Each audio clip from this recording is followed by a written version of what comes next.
पुष्कर सिंह धामी के सामने double challenge. BJP ने उत्तराखंड की 5वीं विधानसभा के लिए 59 प्रत्याशियों के नाम का ऐलान कर दिया है। मुख्यमंत्री पुष्कर सिंह धामी को उनकी पारंपरिक विधानसभा सीट खटीमा से चुनावी मैदान में उतारा गया है। धामी विधानसभा चुनाव में बीजेपी का युवा चेहरा है। पुष्कर के सामने दो अहम मिथकों को तोड़ने की चुनौती है। अगर ये दोनों मिथक तोड़ने में पुष्कर कामयाब हुए तो फिर बीजेपी को सत्ता में आने से कोई रोक नहीं सकता। पहला मिथक मुख्यमंत्री से ही जुड़ा है। उत्तराखंड राज्य के गठन के बाद हुए 4 विधानसभा चुनाव का इतिहास रहा है कि इनमें मुख्यमंत्री रहते हुए जिस राजनेता ने चुनाव लड़ा उसे पराजय का सामना करना पड़ा।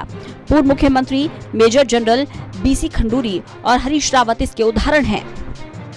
2012 के विधानसभा चुनाव में बीजेपी ने खंडूरी है जरूरी का नारा दिया, लेकिन तत्कालीन मुख्यमंत्री जनरल खंडूरी को कोटद्वार से हार का सामना करना पड़ा।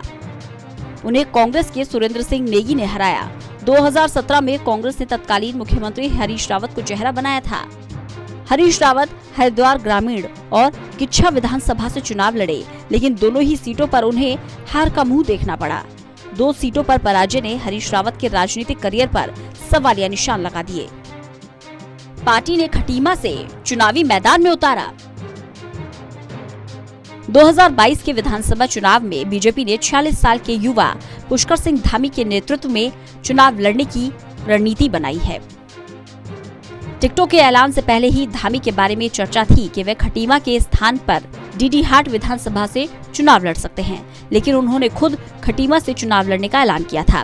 पार्टी ने उन्हें खटीमा से मैदान में उतार दिया। धामी पिछले 10 साल से खटीमा विधानसभा से विधायक है। इस सीट पर उनका ये तीसरा चुनाव है। अपनी जीत को लेकर वे बेहद आश्वस्त हैं। सीएम के सामने दूसरी बार सरकार बनाने की चुनौती। मुख्यमंत्री के सामने उत्तराखंड में लगातार दूसरी बार सरकार न बना पाने के मिथक को तोड़ने की चुनौती है। पिछले 4 चुनावों से ये मिथक बना हुआ है। 2022 में प्रदेश में कांग्रेस सत्ता पर काबिज हुई। 2007 में सत्ता से बाहर गई और बीजेपी की सरकार बनी। 2012 में बीजेपी को सत्ता से बाहर होना पड़ा और सत्ता की बागडोर दोबारा कांग्रेस के हाथ में आ गई। 2017 में फिर से कांग्रेस की सत्ता से विदाई हुई और बीजेपी ने सरकार बनाई। इस तरह पिछले 4 चुनाव में एक ही दल लगातार दूसरी बार चुनाव नहीं बना पाए हैं। इस बार बीजेपी ने अब की बार 60 पार का नारा दिया है। किसानों की नाराजगी दूर कर पाएंगे धामी। उत्तराखंड के विधानसभा चुनाव में उधम सिंह नगर जिले को फतेह करना हर पार्टी के लिए खासा जरूरी है।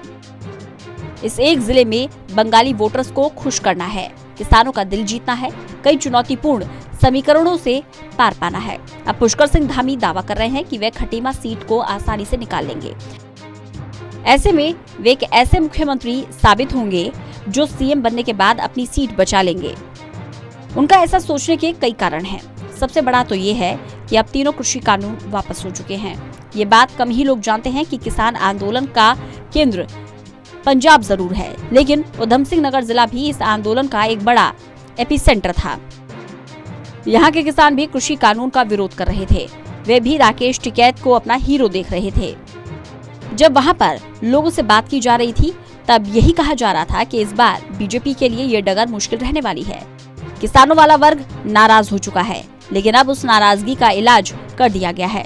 कृषि कानून वापस हो गए हैं, आंदोलन खत्म हो चुका है। बीजेपी सब कुछ नॉर्मल दिखाने की कोशिश कर रही है।